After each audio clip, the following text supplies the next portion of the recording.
Ya, salam semua. Kembali lagi kita berjumpa di hari Senin ya. Dan setiap hari Senin kita seperti biasa akan belajar bersama ya.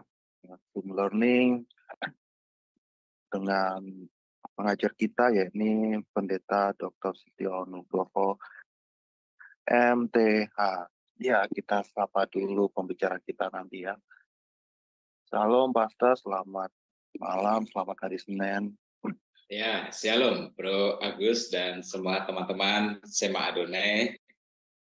Selamat hari Senin. I love Monday. Iya, Ya, bukan bagaimana akhir kabar Made ya. Agus?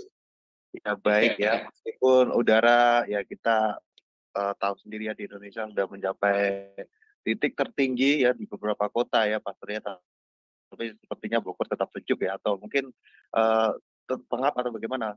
Kalau biasanya sih kalau Bogor sejuk gitu kan Pastor. Ya, Bogor sedang panas juga karena ini panasnya global, tapi ya mungkin lebih lebih panas Jakarta atau Bekasi Iya iya. atau yang lainnya ya. Iya, apapun kondisinya tetap ya, I love Monday ya, bukan ahead Monday ya, Pastor ya. Karena kita akan bersama-sama mendengar pengajaran dari Pastor Setia Nugroho. Tapi sebelum kita ke sana, kita akan buka terlebih dahulu dengan doa, minta kesediaannya Sister Aling untuk buka dalam doa. Iya, baik. Terima kasih, Bro Agus, untuk kesempatannya. Mari Bapak Ibu kita berdoa bersama. Bapa kami yang di surga, terima kasih dan puji syukur. Nah, kami masih diberi kesempatan sekali lagi untuk bisa berkumpul bersama belajar tentang kebenaran firman-Mu malam ini di kelas tema Adonai. Ya Bapak, kiranya selalu ada penyertaan dan pimpinan-Mu dalam setiap pembelajaran kami di dalam kelas ini. Dan berkatilah Bro Agus yang menjadi moderator agar bisa memimpin acara ini dari awal hingga akhir sampai kelas ini berakhir dengan baik dan lancar. Demikian juga operator yang bekerja di belakang layar. Dan berkati juga internet kami ya Bapak, sehingga tidak ada satupun halangan yang akan internet menjadi kendala dalam pembelajaran kelas kami. Dan juga berkati Pastor Tio yang akan menyampaikan kebenaran firman-Mu ya Tuhan. Urapilah setiap perkataannya. Mampukan Pastor Tio untuk bisa menyampaikan kebenaran firman-Mu sesuai dengan kehendak hati-Mu. Dan berikanlah kepada kami semua yang ada di dalam ruangan ini, maupun yang berada di live YouTube yang mendengarkan tentang pengajaran ini, mampukan kami untuk bisa menerima setiap pembelajaran firman yang kami terima ini dengan baik dan benar, dan mampukan kami untuk bisa memahaminya. Berikanlah kami hikmat yang daripada-Mu Tuhan, sehingga kami bisa menangkap apa yang hendak Tuhan sampaikan kepada kami melalui kebenaran firman-Mu. Dan mampukanlah firman itu menjadi rema di dalam diri kami, dan mampukanlah kami untuk bisa menjadi pelaku-pelaku firman-Mu, bukan hanya dengan ucapan, tapi juga dengan kelakuan kami dalam kehidupan kami dengan sesama, sehingga kami bisa menjadi berkat bagi sesama. Terima kasih Tuhan, kami serahkan waktu ini selanjutnya di dalam tangan-Mu, dan doa ini kami panjatkan dengan perantara Tuhan Yesus Kristus, Juru Selamat kami yang hidup. Haleluya. Amin. Amin, terima kasih Sister ya. Dan kali ini temanya adalah kecil tapi berdampak besar ya, seperti tadi juga dari doanya Sister Aling ya. Kita juga harus bertambah ya, juga menjadi bukan hanya mengerti firman tapi juga menjadi pelaku firman ya, yang artinya juga memberi dampak besar bagi sekitar kita. Tapi sebelum kita ke pembahasan ya dari materi Kisah Para Rasul, pasal yang ke-13 ayat 1-3 nanti akan dibawakan oleh Pastor Setia Nugroho. Kita akan buka terlebih dahulu dengan profil singkat dari beliau. Silakan.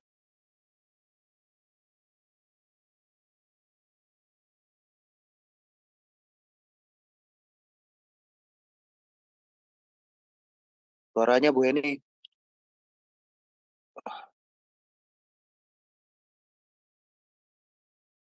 Ya masih ada sedikit kendala di suara ya, nampaknya ya. Bisa kita dengar. Saya dengar.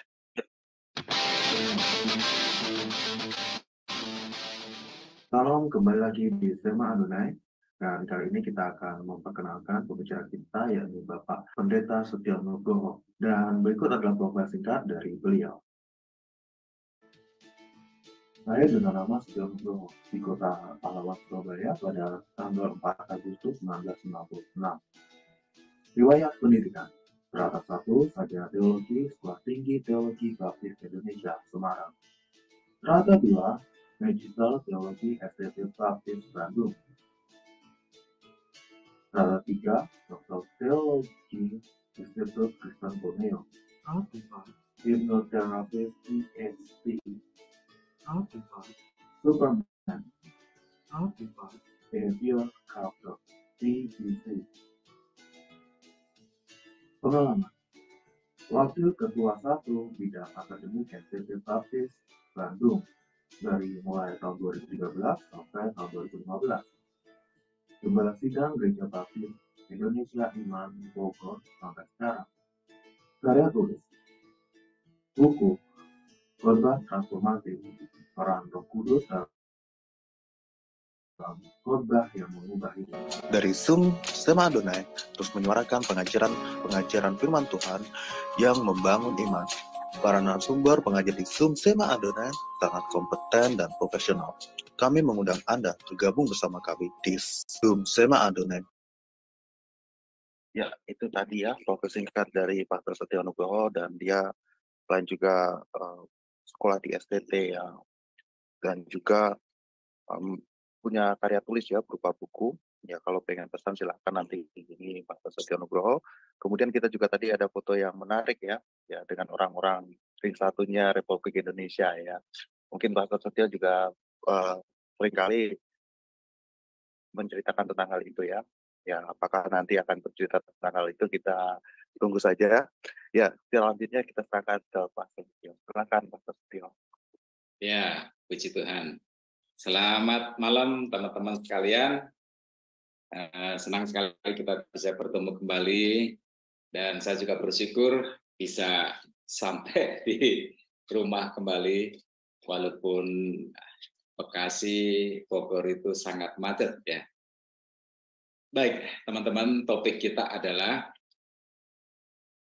kecil tapi berdampak. Sebenarnya seperti itu ya, itu juga mengandung konten kecil tapi berdampak besar ya. Saya pernah terlibat dalam pekerjaan yang kalau dengan foto itu waktu itu ada sebuah event di mana seluruh pimpinan perguruan tinggi ada 4.000 dikumpulkan menjadi satu untuk mengadakan sebuah pembahasan tentang peran perguruan tinggi di dalam melawan radikalisme ya, karena seperti yang kita ketahui bahwa perguruan tinggi tertentu itu telah dimasuki paham radikalisme, dan sebagiannya itu adalah justru di kampus-kampus besar, kampus negeri. Nah, oleh sebab itu diadakanlah pertemuan akbar yang baru pertama kali terjadi dalam sejarah pendidikan di Indonesia. 4.000 pimpinan perguruan tinggi berkumpul di Bali, dan kemudian ada banyak pembahasan, diskusi, akhirnya sampai kepada deklarasi bahwa perguruan tinggi melawan radikalisme. Nah, itu didiri oleh Presiden Jokowi, juga para menteri, Kapolri tentunya, ya semua unsur itu. Dan saya terlibat di situ sebagai tim inti yang menyusun acara itu dan juga menyusun deklarasinya. Jadi saya tentu dari kampus yang kecil ya, karena STT nggak ada yang besar ya, seperti kampus umum ya. Tetapi itu ya, kalau dilihat dari sisi yang ini, walaupun kecil tapi membawa dampak yang besar. Nah, topik kita itu didasarkan kepada kisah para rasul pasal 13 ayat 1 sampai dengan ayat 3, Kisah Para Rasul pasal 13 ayat 1 sampai dengan ayat yang ketiga. Silakan Bro Agus untuk membacakan ayat ini bagi kita semua. Ya, bentar ya, Pastor ya. Mas catat dulu. Ya. Para Rasul 13 ya. Ya, Kisah Para Rasul pasal 13 ayat 1 sampai dengan ayat yang ketiga. Rasul 13, 1 sampai 3. Pada waktu itu, dalam jemaat di Antioquia ada beberapa nabi dan pengajar, yaitu Barnabas dan Simeon yang disebut Niger, dan Lukius orang Kirene, dan Menahem yang diasuh bersama dengan raja wilayah Herodes dan Saulus.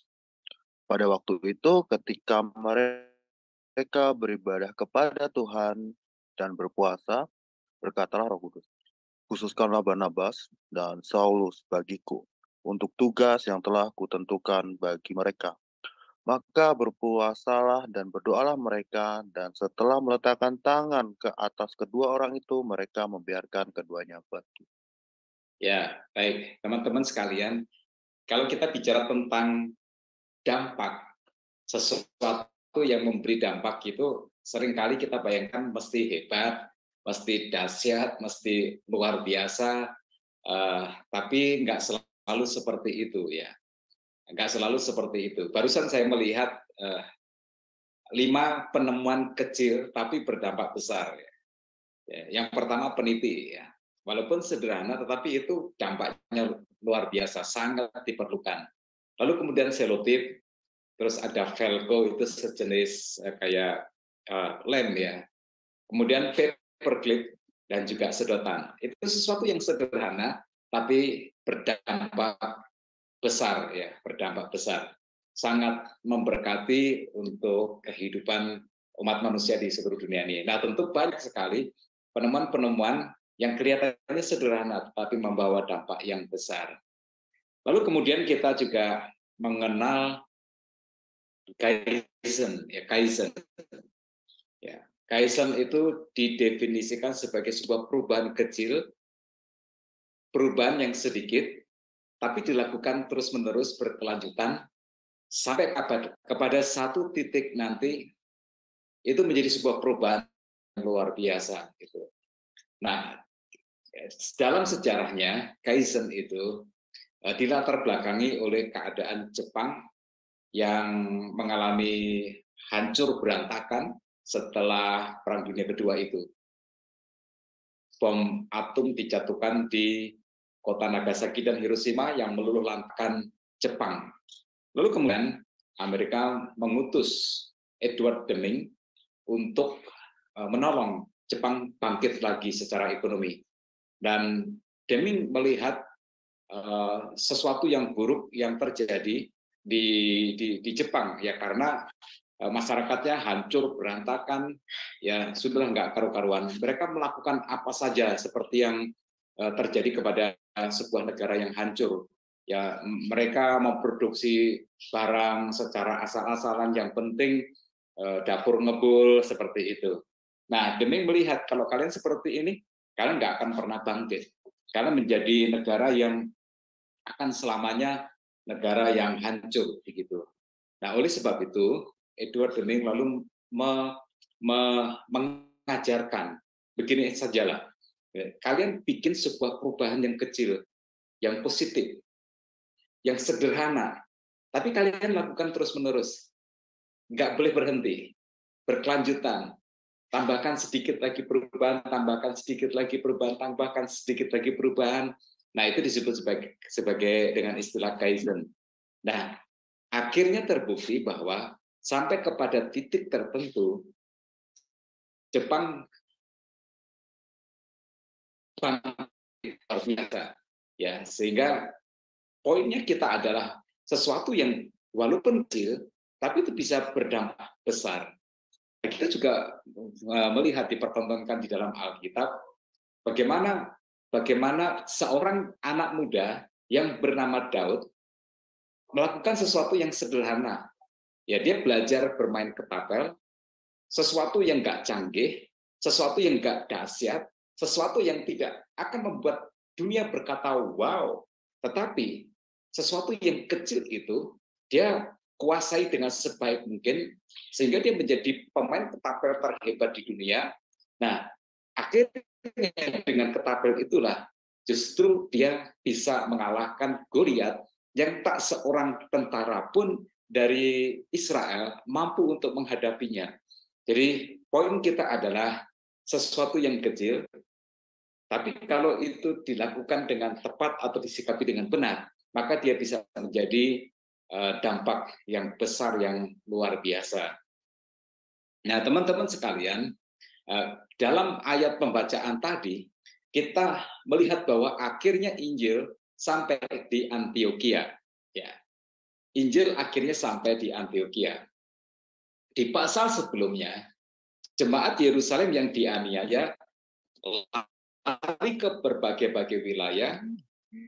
Mereka lari ke seluruh Yudea, ke Samaria, dan akhirnya mereka sampai ke Antiokhia, sebagian dari mereka. Nah, di Antiokhia ini, mereka memberitakan Injil pertama kalinya kepada orang-orang bukan Yahudi. Untuk pertama kalinya mereka mengabarkan Injil kepada orang-orang Yunani. Dan puji Tuhan, ada di antara mereka yang kemudian menjadi percaya kepada Tuhan Yesus.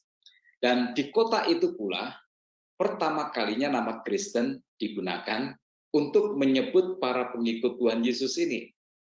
Jadi nama Kristen kita warisi dari orang-orang Antiokhia. Ya, kita harus berterima kasih kepada mereka. Walaupun kita tahu bahwa dulu sebutan Kristen itu bukan sebuah sebutan, sebuah penghargaan, tetapi itu sebuah ejekan sebenarnya. Tapi nggak apalah. Akhirnya Kristen menjadi sebuah nama yang terdengar indah. Nah, secara geografis, Antiokhia itu berada di sebelah selatan Turki modern. Dia terletak di sebelah timur Sungai Orontes. Penduduknya sekitar 500.000 pada zaman jaya-jayanya, dan itu jumlah yang sangat banyak ya untuk masa waktu itu. Jadi Antiokhia adalah merupakan kota nomor 2 terpenting di kerajaan Romawi. Nah, kota ini punya peran strategis baik secara militer maupun secara ekonomi, karena Antiokhia juga menjadi pusat perdagangan. Jika Injil diberitakan di Antiokhia, maka ini menjadi jemaat perintisan di kota yang hampir, kalau menurut istilah saya, hampir metropolitan. Nah, karena perintisan jemaat Antiokhia itu adalah jemaat yang kecil, ya, tidak sama di Yerusalem. Kalau di Yerusalem, penginjilan dilakukan dengan gaya Petrus, dia berkhotbah di hadapan ribuan orang, sehingga menghasilkan umat percaya yang pertama 3.000, terus kemudian 2.000. Ya, sehingga dalam waktu yang singkat di Yerusalem itu menjadi gereja yang besar, ya, gereja yang besar dengan beribu-ribu jemaatnya. Belum setiap harinya ada orang-orang yang percaya. Tapi tidak seperti itu yang terjadi dengan Antiokhia. Antiokhia tidak ada KKR akbar yang dihadiri oleh ribuan orang. Orang-orang Kristen yang lari ke Antiokhia itu P2P, apa namanya itu, person to person. Mereka bersaksi satu kepada orang-orang di sana, sehingga menghasilkan jiwa-jiwa baru yang jumlahnya nggak semeledak atau sebesar seperti yang di Yerusalem, sehingga kita membayangkan bahwa Antiokhia itu adalah gereja yang cukup, ya. Tetapi dari jemaat yang kecil ini ada dampak yang sangat luar biasa. Nah, ini topik kita. Walau kecil, kita bisa punya dampak yang besar di dalam hidup ini. Jadi nggak masalah, kita kecil, Bro Agus mungkin tinggal di kota kecil di Jawa Timur, nggak masalah. Bogor, tempat di mana saya tinggal itu juga sebuah kota yang kecil bila dibandingkan dengan Jakarta atau dengan IKN nanti, ya. Tetapi nggak masalah, ya. Walau kecil, tapi kita bisa memiliki dampak yang besar, yang luar biasa bagi kerajaan Allah, bagi pekerjaan Tuhan. Nah, teman-teman sekalian, dalam pelajaran ini kita bincang-bincang secara sederhana saja. Kita akan menemukan kebenaran yang kita temukan itu bisa kita terapkan di dalam banyak hal, baik itu untuk pelayanan kita, itu juga untuk kehidupan kita. Nah, yang pertama, ya, miliki komitmen untuk bertumbuh melalui firman Tuhan. Nah, itu yang terjadi dengan jemaat di Antiokhia. Sebab di ayat 1 dikatakan, pada waktu itu, di dalam jemaat di Antiokhia ada beberapa nabi dan pengajar, yaitu Barnabas dan Simeon yang disebut Niger, dan Lukius orang Kirene, dan Menahem orang yang diasuh bersama dengan raja wilayah Herodes dan Saulus. Nah, fokus kita di bagian ini adalah ayat 1 bagian A, yaitu bahwa jemaat Antiokhia punya beberapa nabi dan pengajar. Ada 5 hamba Tuhan untuk gereja yang sekecil itu. Dan kelimanya nanti kita akan bahas di poin yang kedua. Nah, banyaknya nabi dan pengajar ini menjadi sebuah gambaran bagi kita bahwa jemaat Antiokhia memiliki semangat yang luar biasa untuk mereka bertumbuh di dalam firman Tuhan. Mereka memiliki semangat untuk belajar firman Tuhan. Maka saya suka dengan istilah lapar dan haus. Lapar dan haus akan firman Tuhan. Sampai Tuhan mengirimkan 5 hamba Tuhan yang adalah nabi dan pengajar. Mereka bersemangat untuk mengerti apa sih kebenaran firman Tuhan. Mereka ingin hidup di dalam kebenaran firman Tuhan itu. Dan akhirnya kemudian mereka mampu untuk memberitakan firman Tuhan. Nah, pertanyaannya adalah, mengapa Tuhan mengirim nabi dan pengajar sampai 5 orang di satu jemaat? Nah, teman-teman sekalian, ya, mereka perlu belajar hidup sebagai seorang Kristen, tentunya. Karena hidup seorang Kristen itu beda dengan orang yang bukan Kristen. Dan perbedaannya itu seperti langit dan bumi. Kebenarannya tidak sama, prinsip-prinsipnya tidak sama, dan tujuan hidup orang dunia mencari kesenangan dunia. Sedangkan orang Kristen yang dicari adalah kesenangan Tuhannya. Sesuatu yang bertolak belakang. Orang dunia hidup untuk saat ini saja, tetapi orang Kristen hidup untuk kekekalan. Jadi yang dipikirkan adalah jauh ke depan di sana. Bila nanti saya sudah selesai dengan hidup saya di dunia ini, maka dimulailah hidup yang sesungguhnya, hidup kekal yang tidak akan pernah berakhir. Dan itu jauh lebih penting daripada hidup yang sekarang.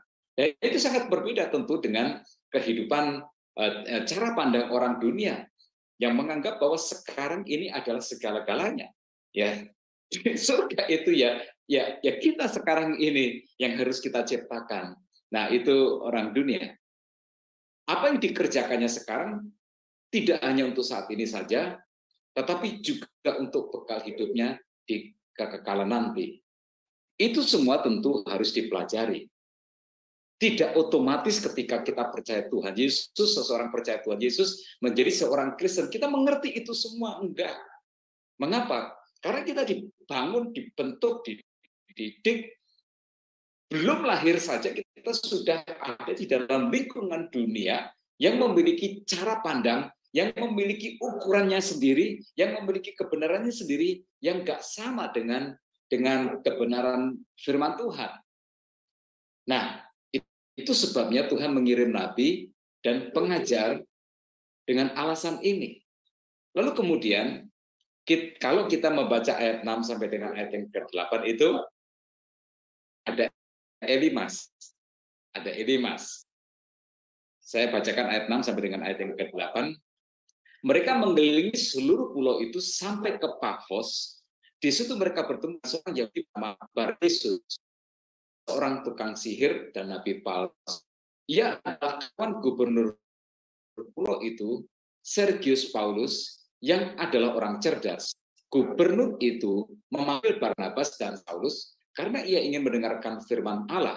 Tetapi Elimas, demikianlah namanya, dalam bahasa Yunani, tukang sihir itu, dan berusaha membelokkan gubernur itu dari imannya. Nah, ini alasannya mengapa belajar firman Tuhan, bertumbuh di dalam firman Tuhan penting, yaitu di luar sana ada tukang sihir dan ada nabi palsu. Tukang sihir tentu dan nabi palsu tentu tugasnya adalah memalsu. Nah, kalau orang Kristen tidak belajar benar dan mengerti benar kebenaran firman Tuhan, maka yang palsu itu akan disangka benar. Tetapi Tuhan mengirim nabi dan pengajar juga untuk alasan yang sangat penting ini. Selain daripada di luaran sana ada penyihir dan ada nabi palsu, yaitu jemaat punya tugas untuk bersaksi.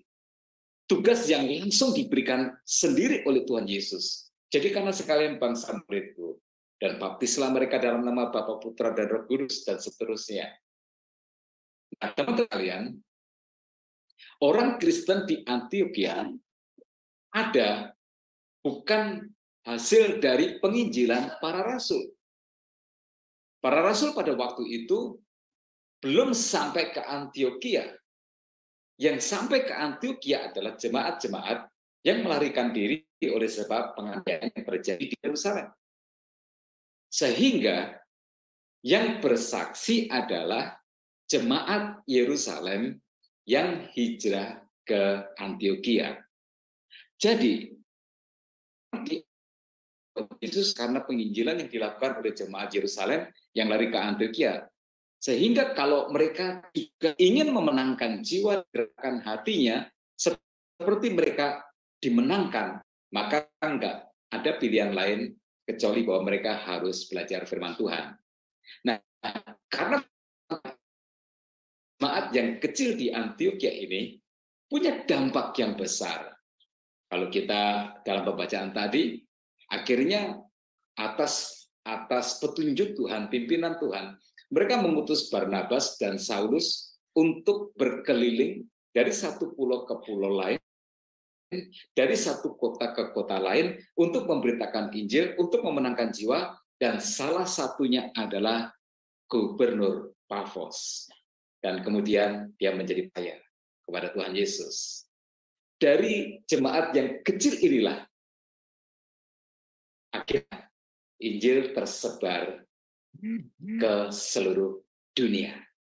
Jadi teman-teman sekalian, kunci dari sesuatu yang kecil tapi bisa berdampak besar adalah komitmen untuk bertumbuh di dalam firman Tuhan. Saya sangat percaya bahwa firman Tuhan adalah ilmu yang lengkap, yang cukup untuk segala ilmu. Ya, semua ada di sana, tapi yang terutama di situ ada pesan yang sangat besar, sangat penting, sangat utama, yaitu bahwa manusia berdosa dan Allah mengasihi manusia berdosa, dan Allah mengutus Yesus sebagai Tuhan dan Juru Selamat menebus dosa manusia. Nah, teman-teman sekalian, yuk dalam hidup ini kita terus memiliki komitmen untuk belajar firman Tuhan, untuk mengerti firman Tuhan, untuk mendalaminya, untuk menyelam lebih dalam lagi.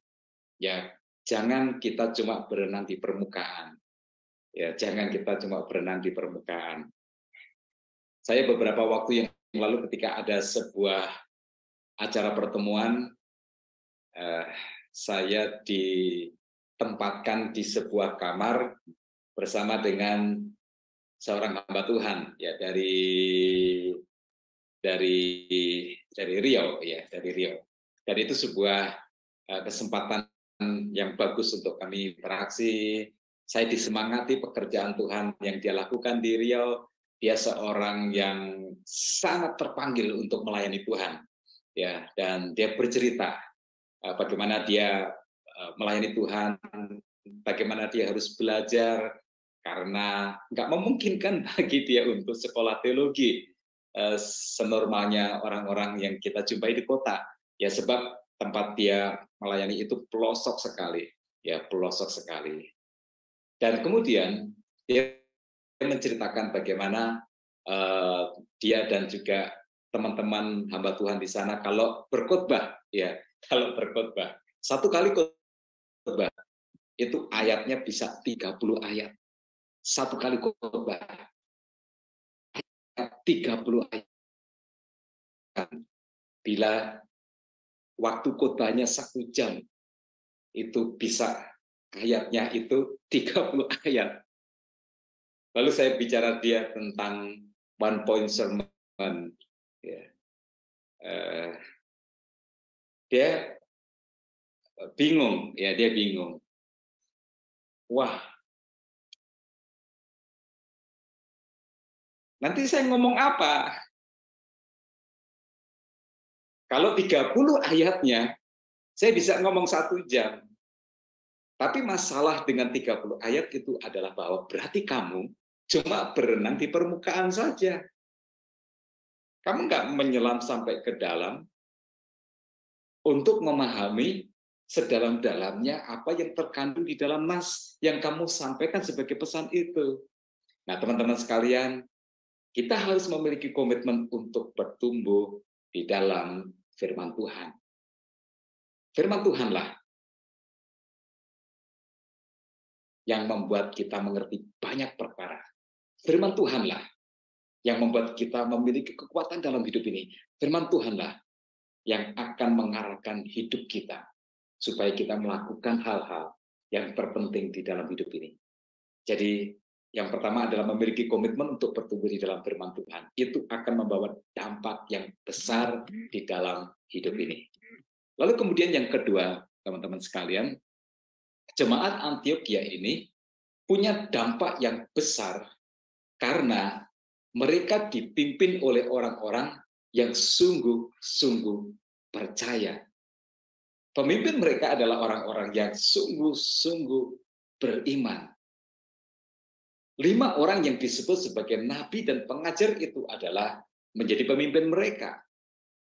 Ada Barnabas, ada Simeon, ada Lukius, ada Menahem, dan kemudian ada Saulus. Ya, kita lihat sebentar masing-masing nama ini. Barnabas pertama kali muncul di Kisah Para Rasul pasal 4, di mana dia menjual ladangnya, lalu kemudian memberikan hasil penjualan ladang itu kepada para rasul supaya dibagi-bagikan kepada orang yang membutuhkan. Jadi mereka memiliki spirit, jemaat mula-mula memiliki spirit yang dinamakan sebagai kepunyaan mereka adalah kepunyaan bersama. Kalau saya bicara tentang kesaksian, mendorong jemaat untuk bertugas bersaksi gitu, saya kadang-kadang di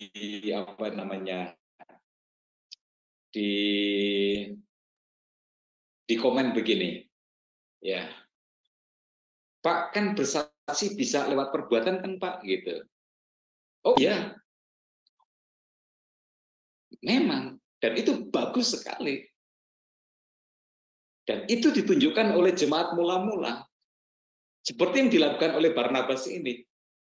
Ketika dia melihat ada orang-orang yang mengalami kekurangan di dalam kehidupannya, dia kemudian menjual ladangnya, lalu kemudian menyerahkan kepada rasul-rasul supaya hasil penjualan itu dibagikan kepada jemaat yang sedang kekurangan itu, sehingga nggak ada jemaat yang mengalami kekurangan. Dan tidak heran bila kemudian jemaat mula-mula itu ditambahkan Tuhan tiap-tiap hari dengan orang yang percaya.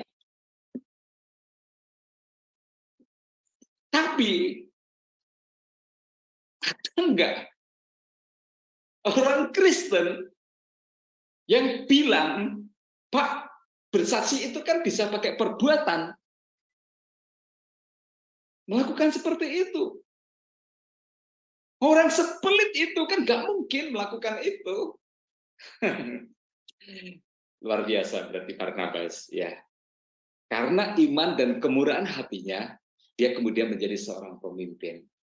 Jadi kita lihat kualitas yang luar biasa dari Barnabas yang menjadi pemimpin di sana.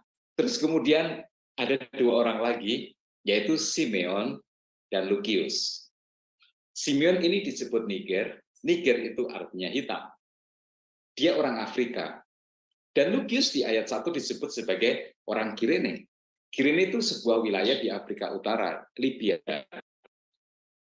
Nah, keduanya beda dengan yang lain tentu secara warna kulit.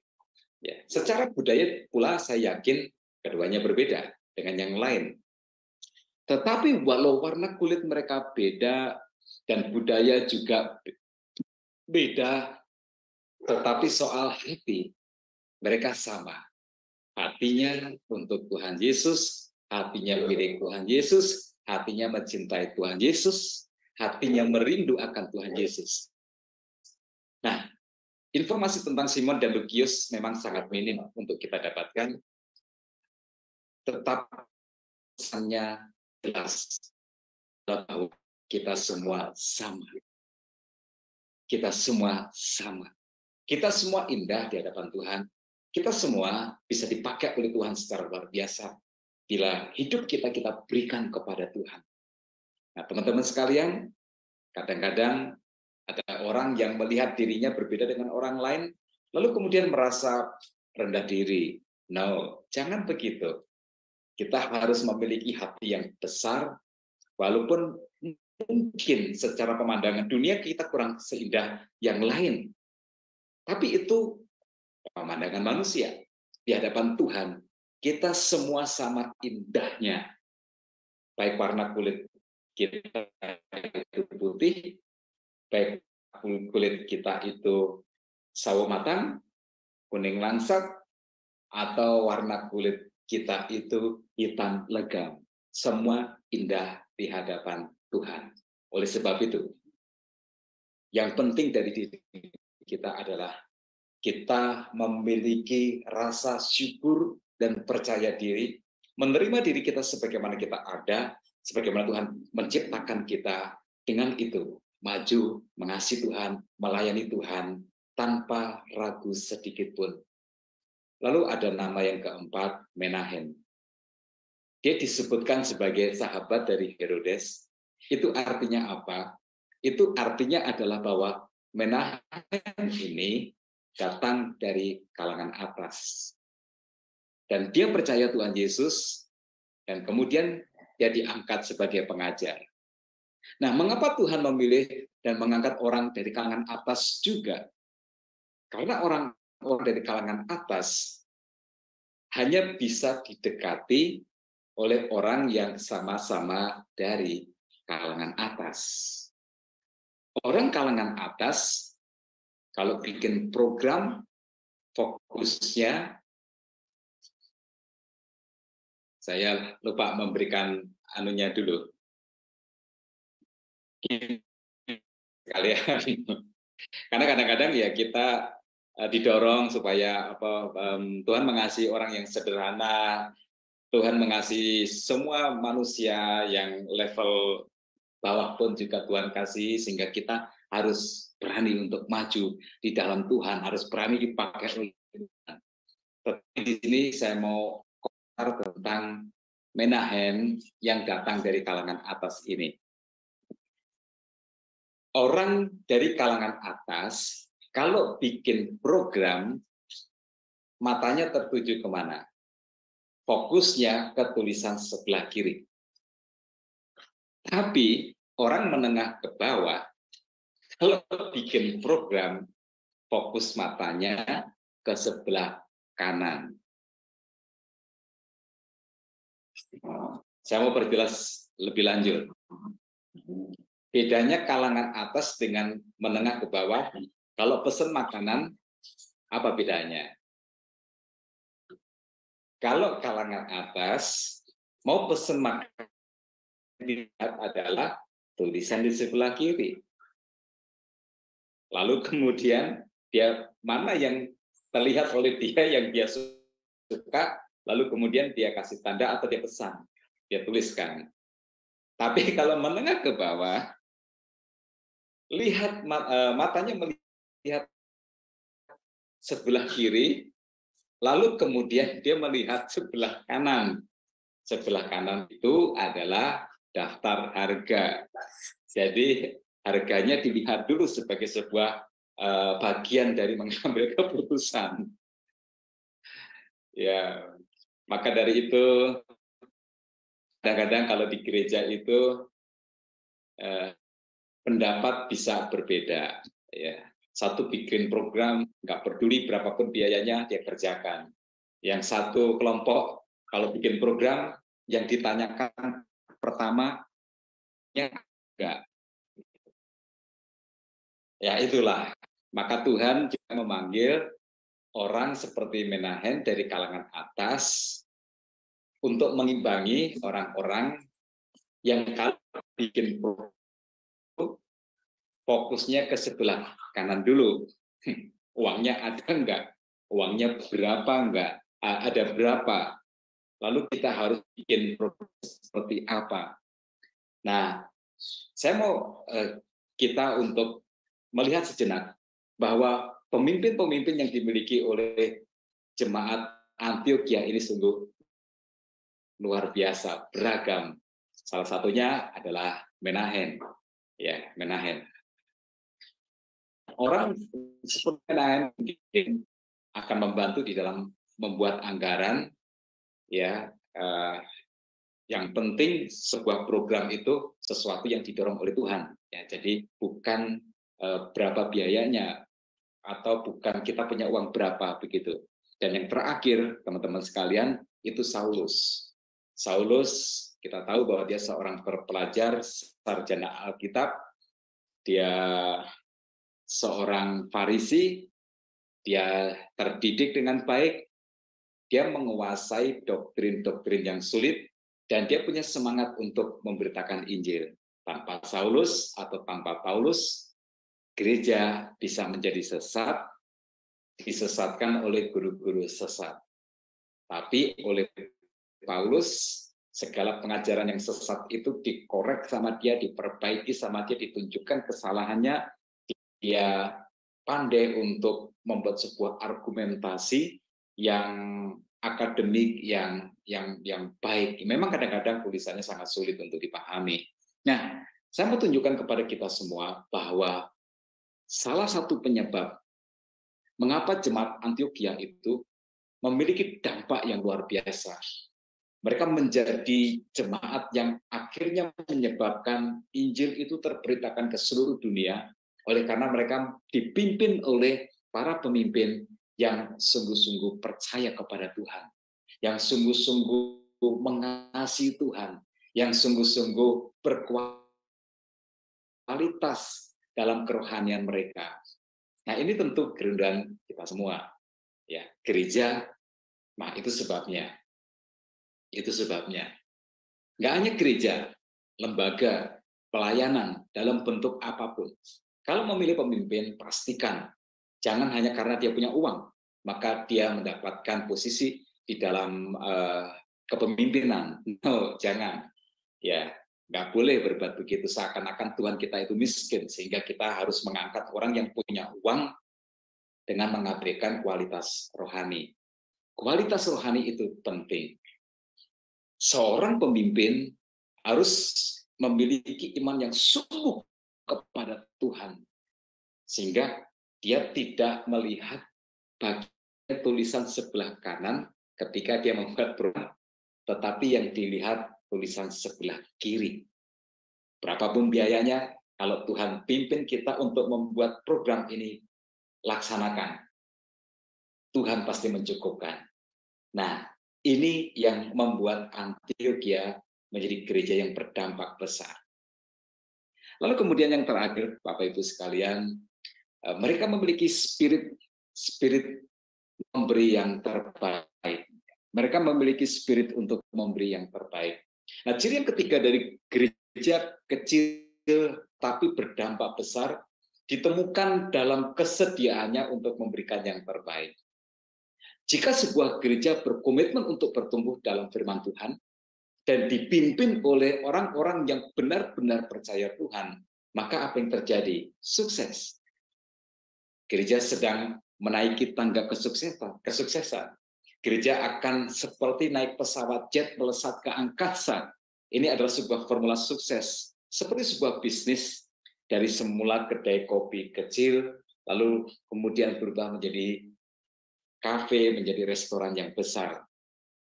Kita akan mendapatkan kesan seperti itu, tetapi tidak seperti itu. Ya, tidak seperti itu. Nah, apa yang terjadi dengan gereja kecil Antiokhia ini? Di ayat yang kedua dikatakan, pada suatu hari ketika mereka beribadah kepada Tuhan dan berpuasa, berkatalah Roh Kudus, khususkanlah Barnabas dan Saulus bagiku untuk tugas yang telah kutentukan bagi mereka. Jadi ini yang saya maksud dengan spirit untuk memberikan yang terbaik. Mereka beribadah dan berpuasa. Ada sebuah effort yang luar biasa di dalam mereka bergereja, di dalam mereka mengikut Tuhan, di dalam mereka menyembah Tuhan, di dalam mereka mengasihi Tuhan, di dalam mereka melayani Tuhan. Ada sebuah effort yang luar biasa. Mereka beribadah dan berpuasa. Mereka berdoa dan mereka berpuasa.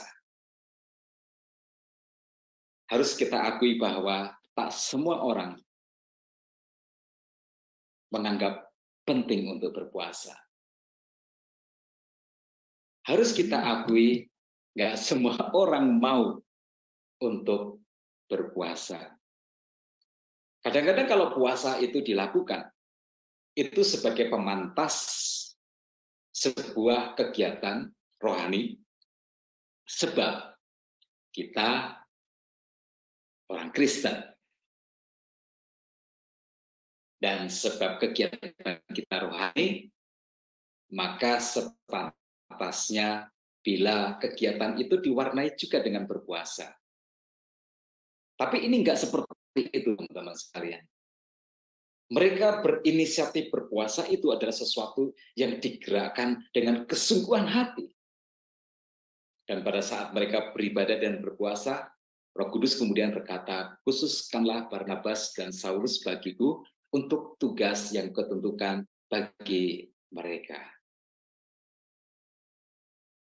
Tuhan ingin supaya Barnabas dan Saulus dipisahkan, dikhususkan bagi pekerjaan Tuhan.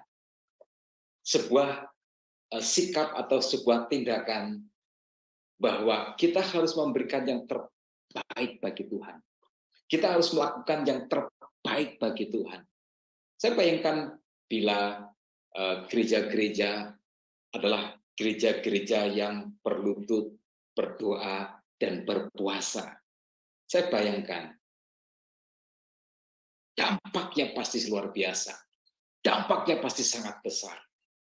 Nggak ada orang Kristen yang cengeng bila dia berlutut di hadapan Tuhan menghadapi masalah-masalah besarnya. Pernah kan saya posting sebuah quote di IG saya yang kira-kira seperti ini, karena sudah bertahun-tahun yang lalu. Memang kalau kamu berbuat jahat kepadaku, aku tidak akan membalas. Tapi kamu jangan senang. Jangan terlalu cepat senang, sebab aku tidak membalas. Sebab ketika aku putuskan untuk berlutut di hadapan Tuhan, di hadirat Tuhan, kamu sedang menghadapi masalah yang sangat besar. Yuk teman-teman sekalian, cara kita untuk mengasihi Tuhan, cara kita untuk melayani Tuhan, cara kita untuk mengikut Tuhan, cara kita untuk bergereja, lakukan dengan cara yang terbaik, dengan semangat yang terbaik. Untuk Tuhan kita berikan segalanya. untuk Tuhan kita lakukan yang terbaik. Teman-teman sekalian, itu 3 hal yang membawa gereja Antiokhia memiliki dampak yang luar biasa.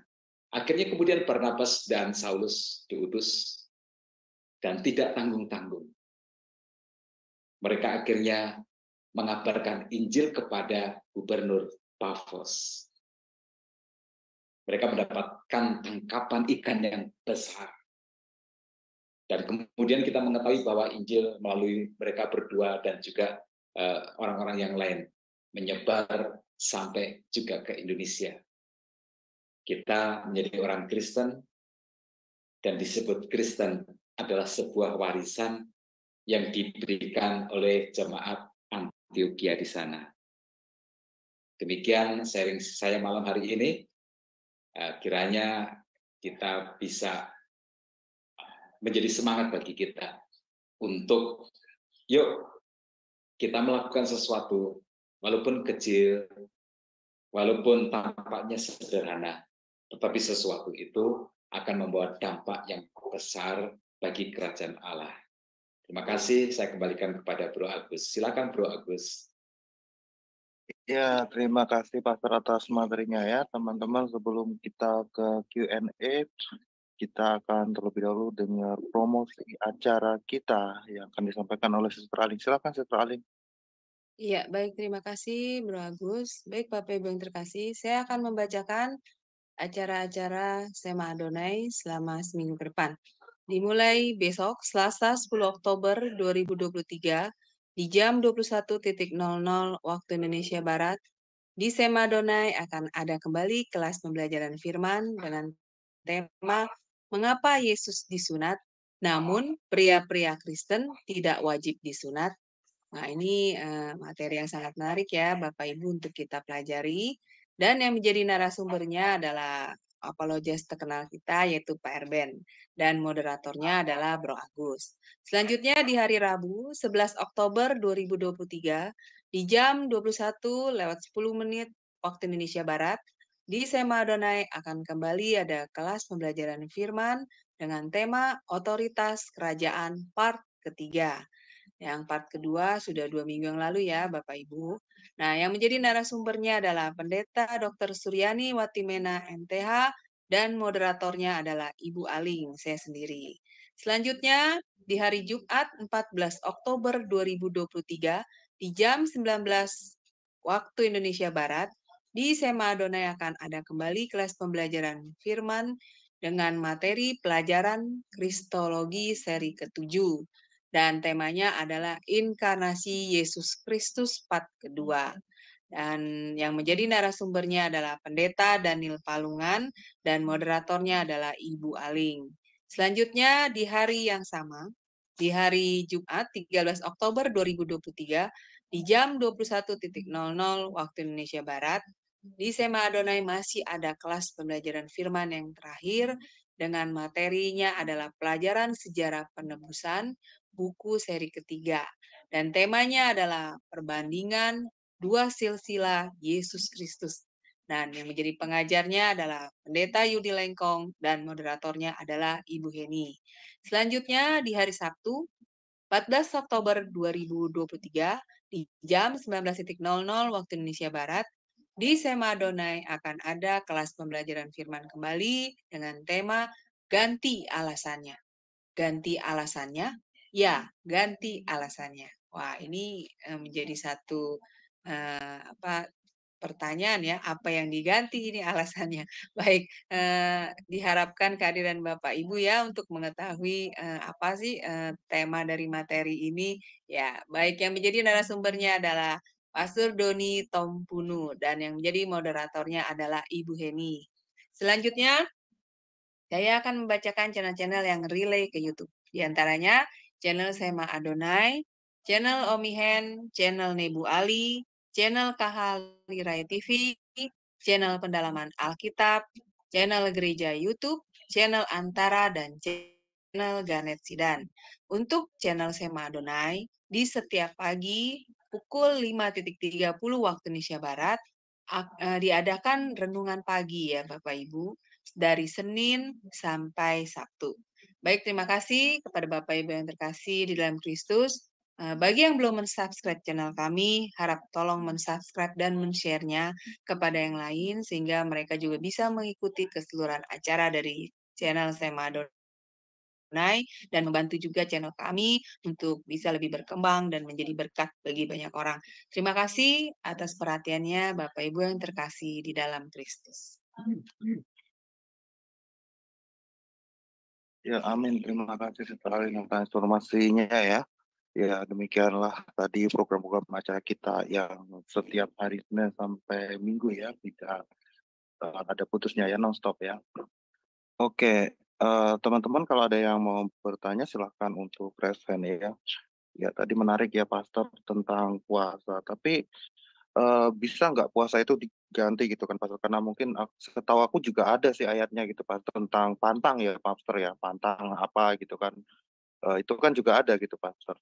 Itu bisa nggak ataukah mungkin ada nilainya berbeda dengan puasa itu Pastor?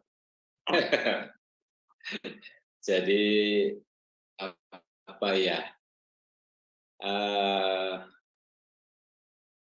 Ini keyakinan saya ya tentang berpuasa atau tentang berpantang itu kita menilainya, saya menilainya itu dari niat ya maksud itu adalah sebuah tindakan untuk menggarisbawahi sesuatu yang sedang digumuli ataupun dikerjakan begitu ya. Saya ambil contoh bahwa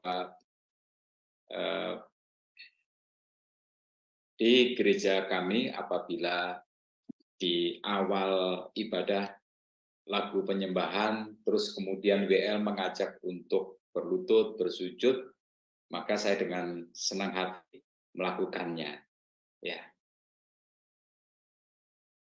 Misal tidak bersujud, apa yang terjadi?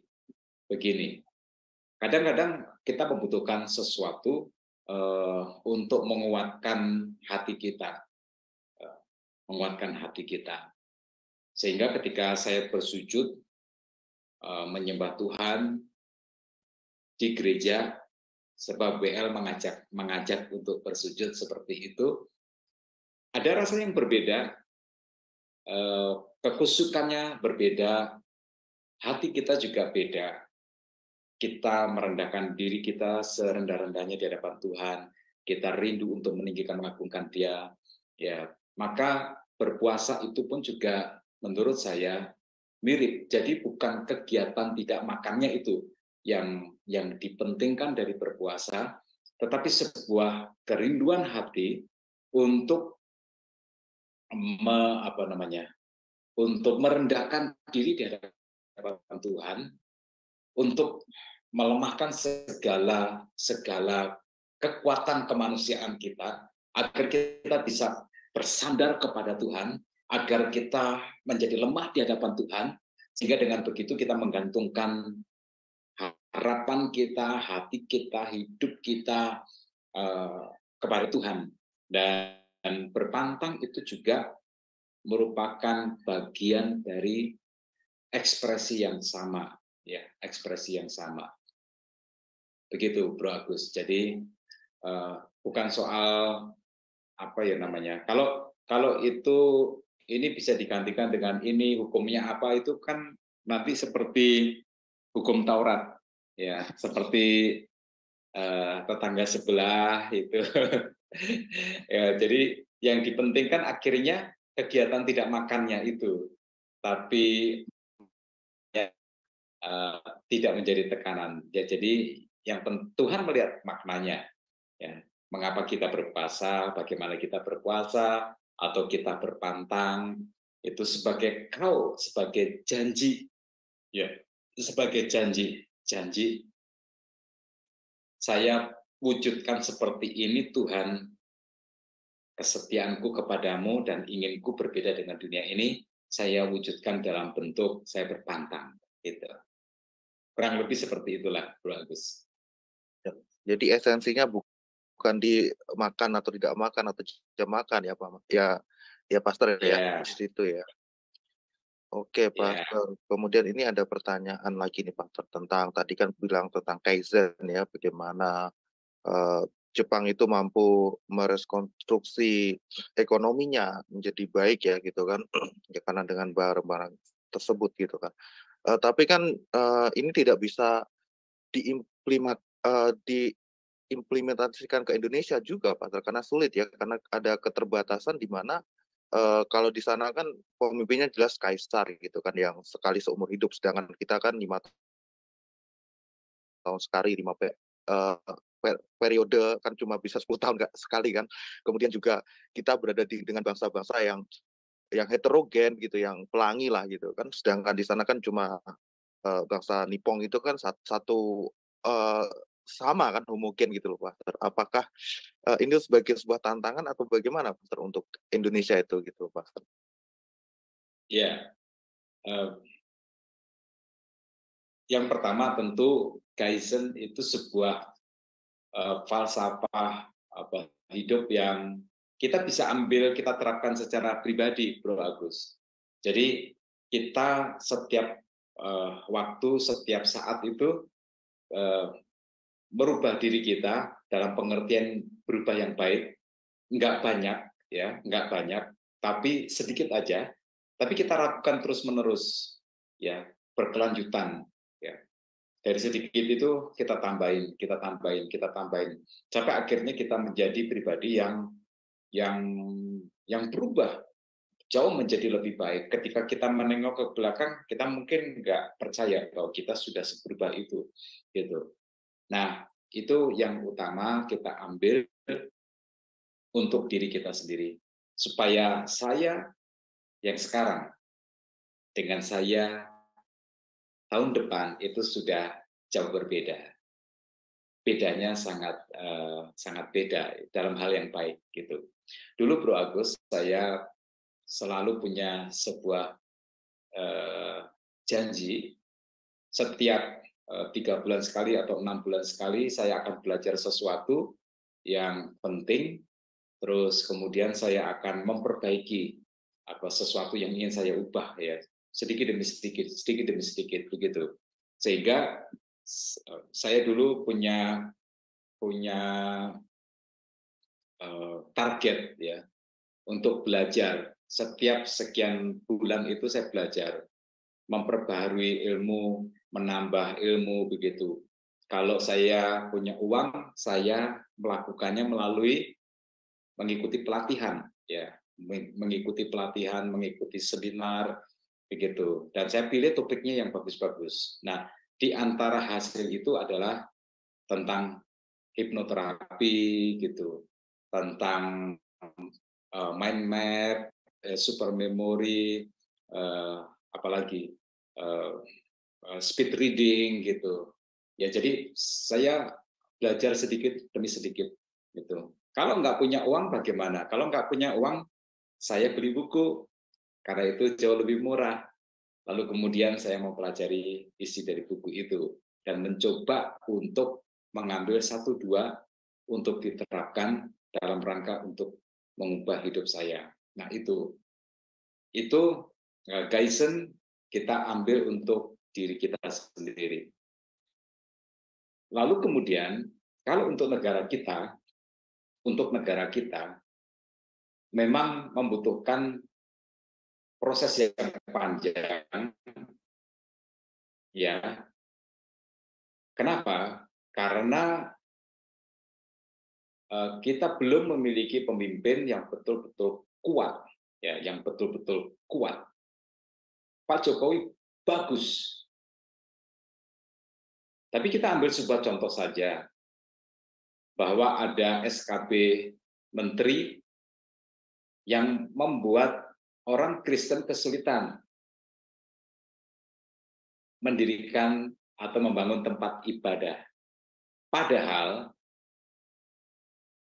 kebebasan untuk memeluk agamanya dijamin oleh Undang-Undang Dasar 45.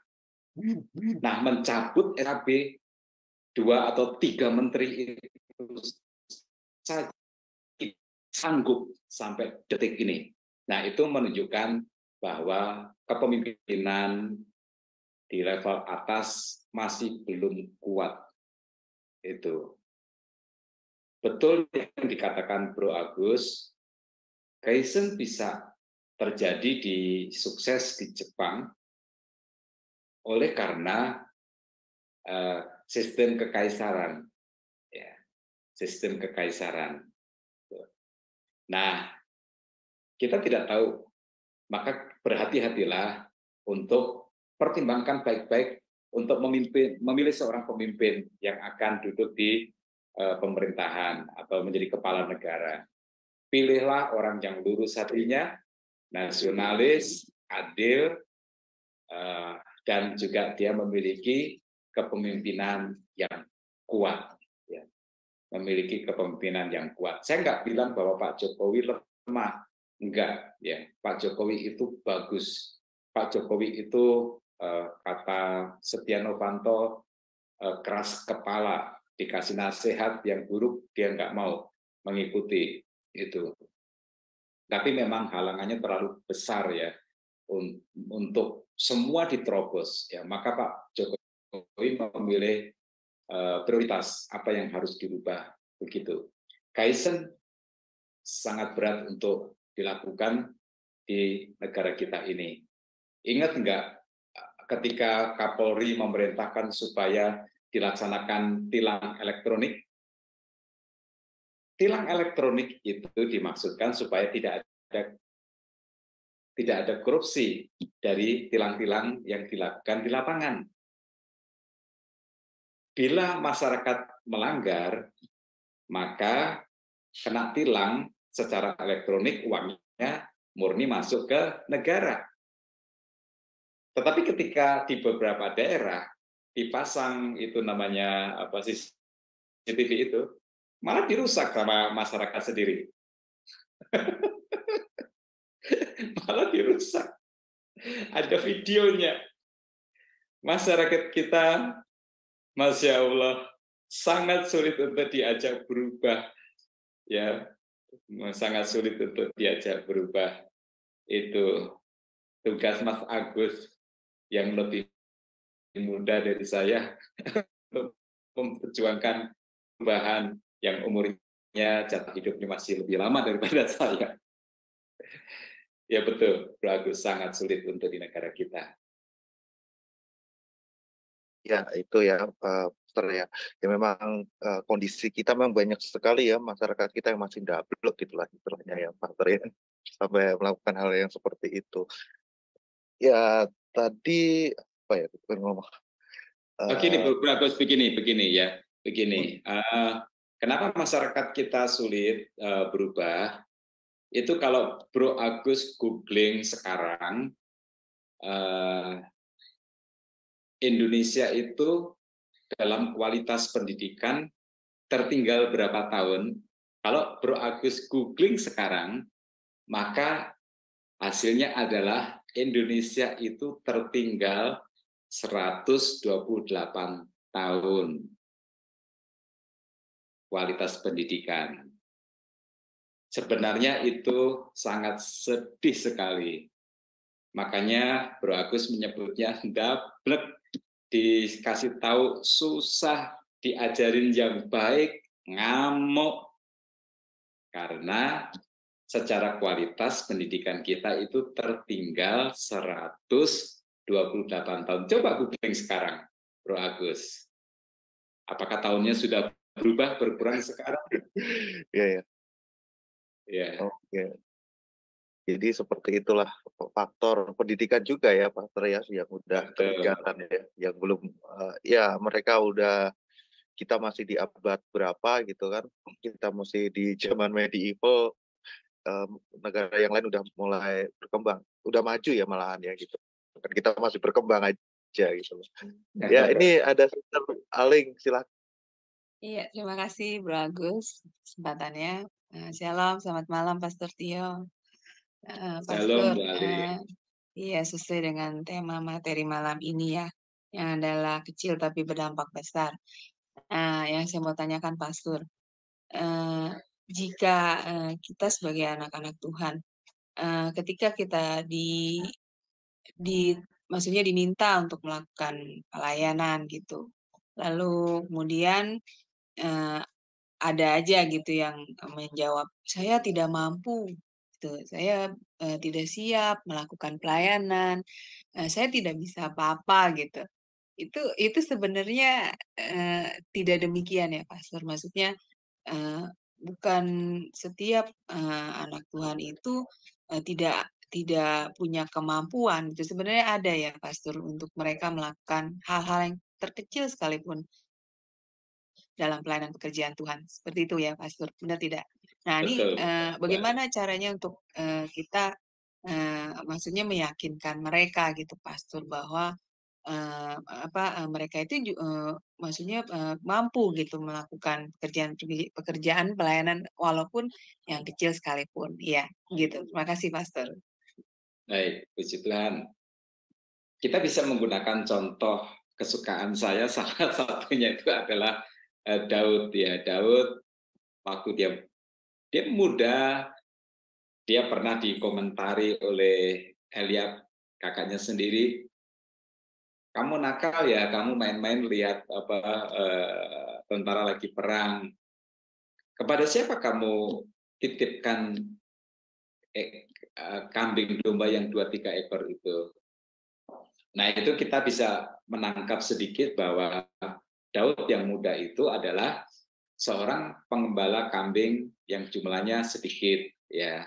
Dengan kata lain, dia pengembala kecil, miskin, makanya sedikit jumlah kambing domba yang digembalakannya itu. Dan dia masih muda, parasnya kemerah-merahan, elok, tipikal orang rumahan lah, seperti itu.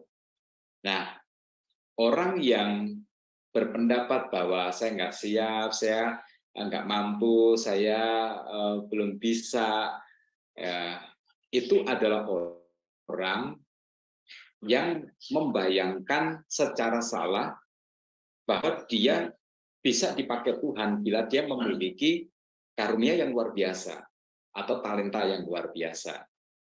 Beda dengan Daud. Ya, apa yang dia punya? Ketapel. Oke, nggak apa-apa. Dia main ketapel. Dia latih setiap hari. Entah berapa kali setiap hari dia lakukan. Dia bidik sasaran. Sampai dia menjadi begitu ahlinya. Sebuah keahlian yang sangat sederhana. Sebuah talenta yang nggak orang bikin wow. Itu cuman ketapel. Dan dia juga latih keberaniannya untuk berkelahi melawan singa, berkelahi melawan beruang, dalam rangka untuk menjaga kambing domba yang 2-3 ekor. Mungkin karena 2-3 ekor itulah, kalau sampai diterkam sama singa, habis sudah, dia nganggur bangkrut, jadi PHK. Jadi nggak ada cara lain kecuali bahwa dia harus mempertahankan dengan sehebat-hebatnya.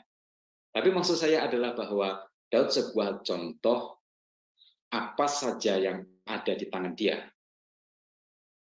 Itu nggak harus sesuatu yang hebat, tetapi itu dilatih sehingga dia menjadi hebat, maka itu bisa berdampak besar. Saya kira Goliat tidak pernah menyangka bahwa kematiannya itu ditentukan oleh sebuah batu kecil yang dilemparkan lewat ketapel oleh seorang anak muda yang bernama Daud. Nah, kalau begitu, bagi semua saja yang ada di posisi yang hampir mirip dengan Daud, ya sederhana, merasa tidak bertalenta hebat, tapi pasti ada dong sesuatu yang bisa dilakukan. Lakukanlah, latihlah dengan penuh kecintaan, berlatihlah berjam-jam setiap hari untuk hal yang sama itu, terus-menerus sampai menjadi yang terhebat.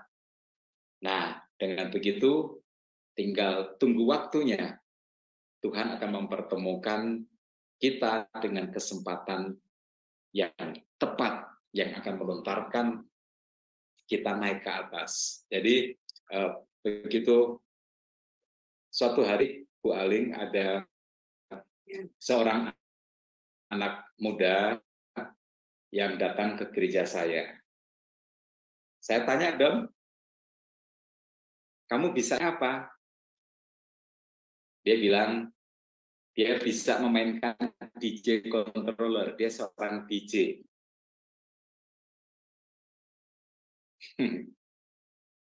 Silakan cerita ke orang lain.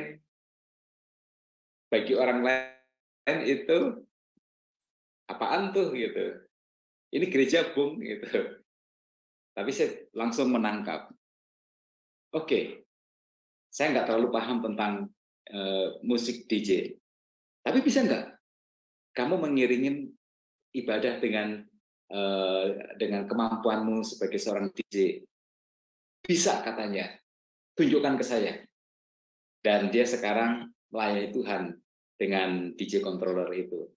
Ya, ternyata DJ controller itu bisa dipakai untuk mengiringi ibadah. Ya, mengiringi ibadah simple satu orang, tapi musiknya itu menjadi lengkap ya, seperti bagaikan banyak pemain musik yang hebat.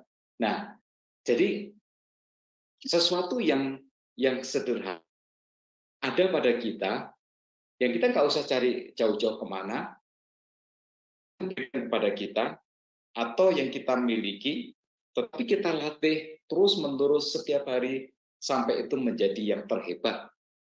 Maka itu akan bisa dipakai oleh Tuhan untuk kemuliaan nama Tuhan. Itu keyakinan saya, Ibu Aling. Iya, baik, Pastor. Berarti kita tidak boleh memandang diri kita ini tidak punya kemampuan apa-apa gitu ya, Pastor. Karena memang Tuhan kan pasti menciptakan kita dengan segala kelebihannya. Iya, baik. Terima kasih, Pastor, untuk pencerahannya. Tuhan berkati. Ya, sama-sama Tuhan berkati, Ibu Aling. Iya, Pastor. Tadi kan tentang itu ya, Daud ya, sama Ya, Goliat itu. Itu kan memang David itu dia benar-benar berusaha untuk berlatih lah itu main ketapel itu, dan tapi dapat momentumnya yaitu Goliat ya. Tapi ada ya, juga orang yang ya kita tahu juga yang dapat momentumnya itu justru ketika dia udah tua ya, kayak Colonel Sanders gitu ya, Pak Pastor ya. Dia kan baru sukses ya, ketika usianya udah 70-an. Tapi ada juga yang justru eee, usaha yang dia lakukan gitu kan, dengan talent yang dia punya gitu kan, eee, justru membuat dia menderita gitu, Pastor. Karena memang tidak ada orang yang menghargainya, seperti halnya kisahnya kalau kita tahu Van Gogh itu ya, dia buat lukisan yang bagus, justru terjual ketika dia udah nggak ada gitu kan, bahkan dia hidupnya cukup menyedihkan sampai akhirnya dia bunuh diri gitu, Pastor. Ya kadang waktu Tuhan itu kita kan nggak pernah tahu ya, Pastor ya. Bagaimana betul. agar supaya kita nggak jatuh kayak Van Gogh gitu loh, Pastor. Ada resepnya nggak, Pastor, agar meskipun kita tahu kita suatu saat nanti akan dapat momentum itu, tapi momentum itu belum dapat juga gitu, Pastor. Bagaimana menyiasati kesabaran kita gitu loh, Pastor? Ya, dengan sesuatu yang kita harus lakukan itu main jauh. Kalau main itu jauh, Bro Agus. Jadi Van Gogh itu, istri saya bilang begini, kalau kita nanti mati, apa yang akan kita wariskan kepada dunia ini? Gitu. Jadi dia secara mental mainnya jauh, ya, jauh. Nanti kalau kita mati, apa yang kita akan tinggalkan? Makanya saya bilang, saya akan nulis buku. Nah, itu sebabnya kenapa saya ada konten saat teduh itu karena isinya itu, kontennya itu nanti akan menjadi sebuah buku. Dan kebetulan sekali belum ada walaupun penulis luar negeri juga yang menulis, contohnya kitab Kejadian itu runtut dari pasal 1 sampai pasal yang akhir, itu selalu lompat-lompat. Itu baik penulis luar maupun penulis dalam negeri. Padahal sejauh yang saya pernah lihat dan baca itu, mereka nggak dalam amat ya, tapi tetap aja lompat begitu. Sehingga saya melihat sebuah peluang untuk sebuah buku semacam eksposisi singkat dengan bahasa yang sederhana, yang mudah dipahami, dengan aplikasi yang kehidupan masa kini begitu. Nah, itu sebuah lubang. Lubang itu artinya sesuatu yang belum ada, yang belum digarap begitu. Jadi Bro Agus, kita perlu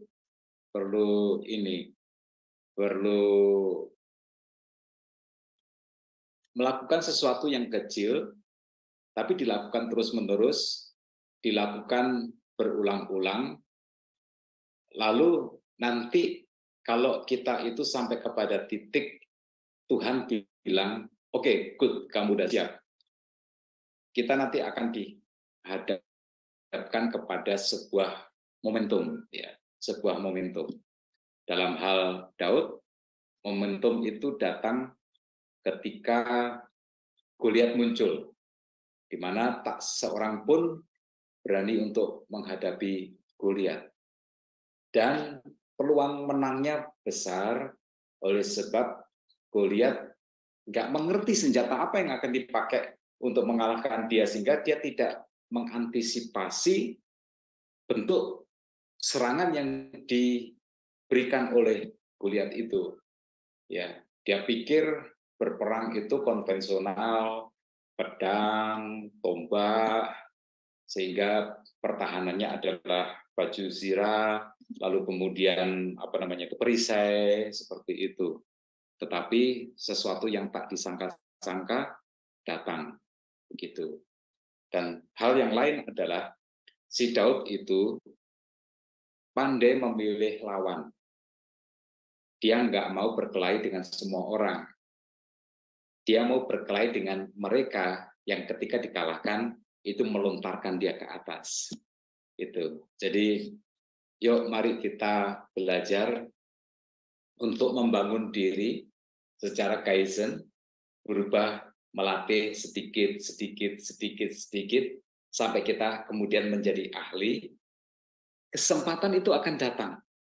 Tuhan sendiri yang akan membawa kita ke situ. Sehingga itu akan menjadi sebuah momentum yang pas untuk kita. Nah, bagaimana saya mendapatkan posisi sampai saya akhirnya berfoto bersama dengan Pak Jokowi itu dalam event menghadirkan 4.000 pimpinan perguruan tinggi di seluruh Indonesia untuk sebuah tema perguruan tinggi melawan paham radikalisme yang berkembang. Itu sebenarnya sederhana. Saya diberi sebuah informasi oleh seseorang, diajak, yuk mau nggak? Kita mau bikin event seperti ini. Gitu. Kita dari belakang, kalian di depan. Kalian akademisi di depan. Nah, saya tangkap. Lalu kemudian ada hari yang ditentukan untuk kita bertemu di Sekretariat Negara, waktu itu dengan Profesor Yudi Krisnandi yang mengepalai BPIP, ya, Badan Pembinaan Ideologi Pancasila. Begitu. Nah, yang datang itu rektor-rektor dengan segala kebesaran mereka gitu. Lalu saya dari STT kampus yang kecil. Tetapi ketika kita duduk bareng dengan pejabatnya Pak Jokowi, Bro Agus, saya melihat sebuah lubang di situ, celah, yaitu tidak ada, itu pertemuan pertama kali kita nggak saling kenal, yaitu tidak ada satupun yang berpikir bahwa pertemuan itu perlu dibuat notulennya. Nah, puji Tuhan, saya membawa iPad. Sehingga nggak tampak seperti kantoran banget. Ketika duduk, saya pilih di sebelahnya koordinatornya. Sementara semua berbicara, saya menotulenkan pertemuan itu. Begitu acara selesai, saya rekap dan langsung saya kirim ke koordinator yang waktu itu bikin grup, saya kirim ke grup. Lalu apa yang terjadi? Saya menjadi sekretaris. Saya masuk ke tim inti. Dan saya memiliki peranan yang penting. Setiap kali akan ada press conference, saya pasti diajak. Saya diharuskan ikut setiap kali press conference, baik press conference dengan Menteri Pendidikan maupun press conference panitia dengan media. Saya selalu harus ikut karena saya bikin notulennya, karena saya menguasai nanti si ketua. Jadi sangat bergantung kepada saya. Nah, jadi membaca peluang, membaca sesuatu yang kosong, yang orang lain nggak berpikir, semua kan rektor. Mana mau berperanan jadi sekretaris, mencatat itu. Akhirnya saya masuk ke tim inti itu. Jadi dengan apapun talenta yang kita miliki, ahlikan diri kita, hebatkan diri kita di sesuatu yang tampaknya sederhana, tapi ketika dilakukan dengan begitu luar biasa, maka itu akan membawa dampak yang besar. Begitu Bro Agus, seperti tampak kepada Daud, kisah Daud itu. Ya, terima kasih Pastor. Ini ada satu lagi pertanyaan ya. Bentar, aku agak inget-inget dulu ya. Ya, tadi kan Pastor bilang tentang orang yang di Riau itu ya, hamba Tuhan itu ya. Ya. Yang sebenarnya ya karena mungkin terlalu banyak memakai ya ayat ya yang tahunya Alkitab aja gitu kan. Apakah seberapa penting sih kita membaca buku-buku yang boleh bilang buku-buku sekuler gitu kan, Pastor? Ini untuk orang-orang yang di pelayanan lah, itu apakah penting juga atau dianggap nggak penting gitu, Pastor? Ya, buku sekuler itu adalah sebuah latihan untuk kita menggunakan pikiran kita, otak kita ya Bro Agus. Untuk kita main jauh secara mental dalam bentuk wawasan, atau kita menganalisa sesuatu ya. Kita menganalisa sesuatu, berlatih berpikir, berlatih mengolah data, berlatih mengolah informasi, berlatih untuk mengintegrasikan sebuah informasi satu dengan informasi ya, rumuskan, membuat sebuah deskripsi, begitu Bro Agus. Jadi buku pengetahuan umum itu sangat penting untuk membentuk cara kita berpikir, ya, melatih cara kita berpikir dan melatih kita menganalisa sesuatu. Itu penting sekali ya, itu penting sekali. Nah, kemudian kalau kita memiliki bekal yang lumayan di hal itu, kita gunakan untuk membaca Alkitab, maka kita akan lebih mudah untuk menangkap. Ya, ambil contoh aja begini, di materi yang lalu ya, Senin yang lalu itu, Herodes memenggal kepala Yakobus. Dosa apa Yakobus? Apakah Yakobus melakukan makar? Tidak. Apakah Yakobus membahayakan negara? Kan sama sekali tidak. Mengancam keselamatan Herodes juga tidak. Tetapi Herodes memenggal kepala Yakobus, lalu hasilnya adalah rakyat bergembira. Itu artinya ya demi kepentingan politiknya si Herodes, maka Yakobus dijadikan tumbal politik oleh Herodes, sehingga itu adalah merupakan sebuah peristiwa politik ya untuk menaikkan elektabilitas dukungan rakyat. Mengapa begitu? Karena Herodes itu adalah raja yang ditunjuk oleh Romawi untuk berposisi sebagai raja, sehingga dalam posisi seperti itu si keberadaan Herodes sebagai raja nggak diterima oleh semua elemen masyarakat. Ya, sebagian bilang kamu mah anteknya penjajah dan lain sebagainya. Maka dia juga nggak diterima oleh pemimpin agama Yahudi. Itu siapa yang sudi. Nah, karena itu Herodes lalu memainkan sebuah permainan politik yang menggunakan agama sebagai alat. Karena orang-orang membenci orang Kristen, bila aku sembelih si Yakobus, orang senang dilihat bahwa aku pro rakyat, maka dukungan rakyat kepadaku kuat. Saya nggak pernah mendengar khotbah bahwa itu Yakobus itu adalah sebuah tumbal politik. Kalau kita membaca banyak pengetahuan umum, kita bisa menangkap waktu membaca Alkitab. Oh, ini fenomena ini.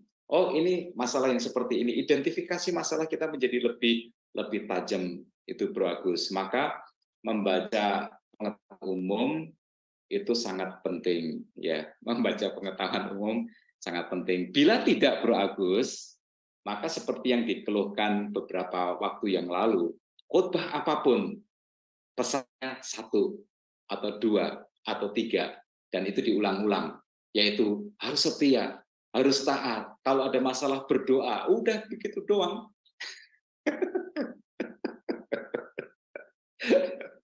Kalau kamu mau sukses, berdoa. Kalau kamu mau sukses, percaya kepada Tuhan. Padahal siapa itu namanya?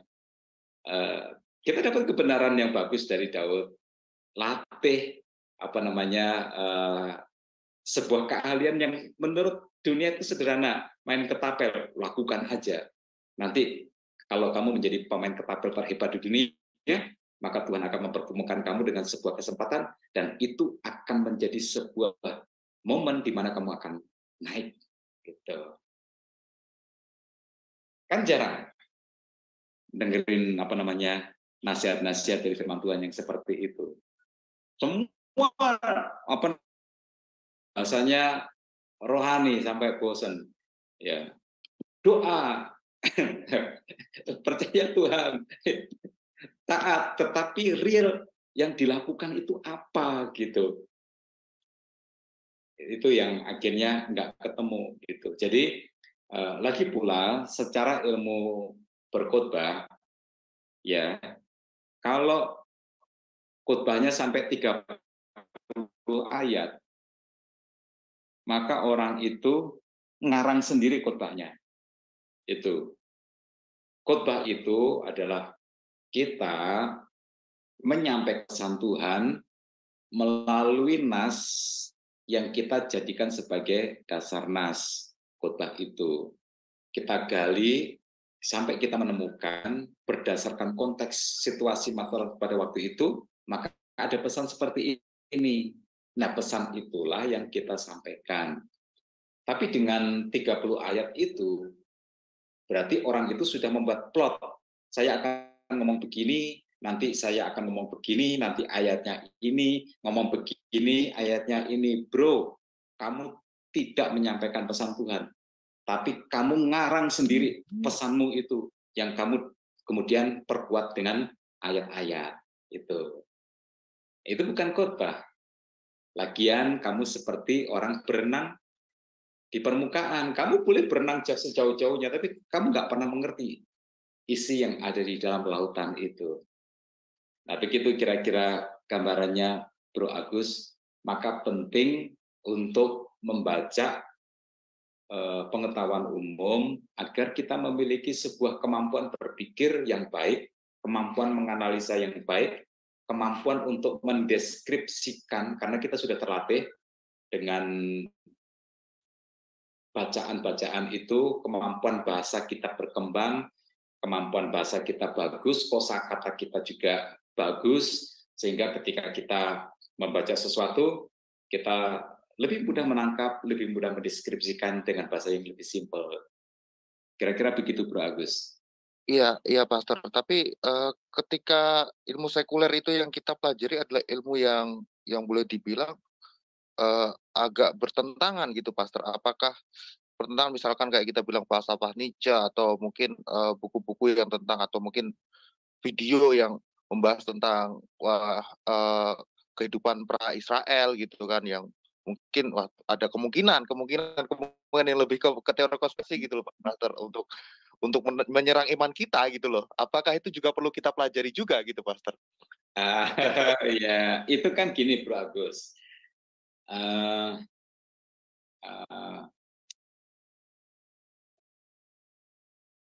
Ya,